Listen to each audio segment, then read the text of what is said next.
সশ্রদ্ধ চিত্তে শপথ গ্রহণ করতেছি যে ৮ আগস্ট বঙ্গভবনের দরবার হলে শপথ গ্রহণের মাধ্যমে নতুন বাংলাদেশের পথে যাত্রা শুরু করে অন্তর্বর্তী সরকার।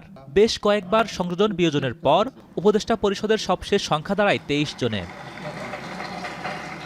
সরকার গঠনের ১ বছরেরও বেশি সময় পর উপদেষ্টা পরিষদের সাবেক সদস্য ও এনসিপির আহ্বায়ক নাহিদ ইসলামের অভিযোগ, কয়েকজন উপদেষ্টাকে বিশ্বাস করে প্রতারণার শিকার হয়েছেন তারা।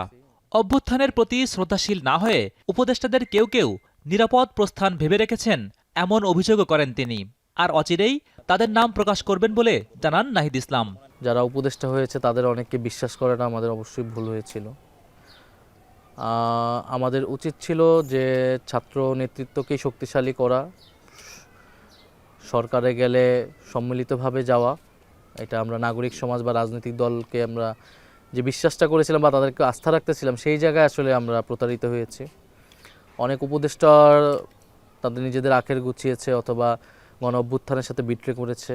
আমরা যখন সময় আসবে এদের নামও আমরা উন্মুক্ত করব।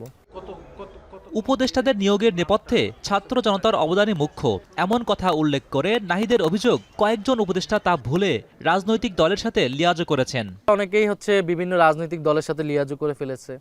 তারা নিজেদের সেফ এক্সিটের কথা ভাবতেছে। তারা মনে করছে তাদেরকে ক্ষমতায় টিকিয়ে রাখছে রাজনৈতিক দলগুলোর সাপোর্ট ছাড়া তারা ক্ষমতায় টিকে থাকতে পারবে না, সরকার পরিচালনা করতে পারবে না।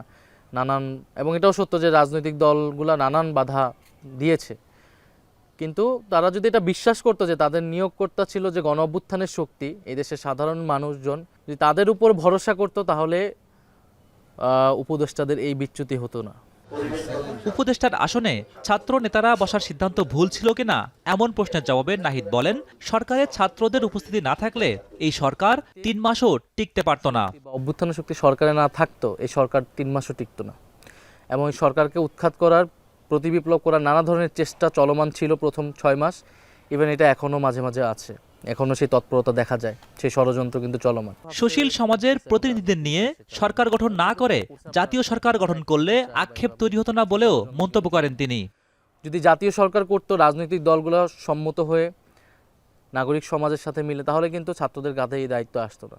তো আমাদের কাঁধে ঐতিহাসিক প্রয়োজনে, সময়ের প্রয়োজনে সেই দায়িত্ব আমাদেরকে নিতে হয়েছিল। হোসেন জাহিদ, এখন, ঢাকা। শুরু থেকেই বলে আসছিল সানবিট সব দিবে সামাল। সানবিট ম্যাজিক প্রেস ডিশওয়াশিং এর মাথা ঘোরানো সলিউশন।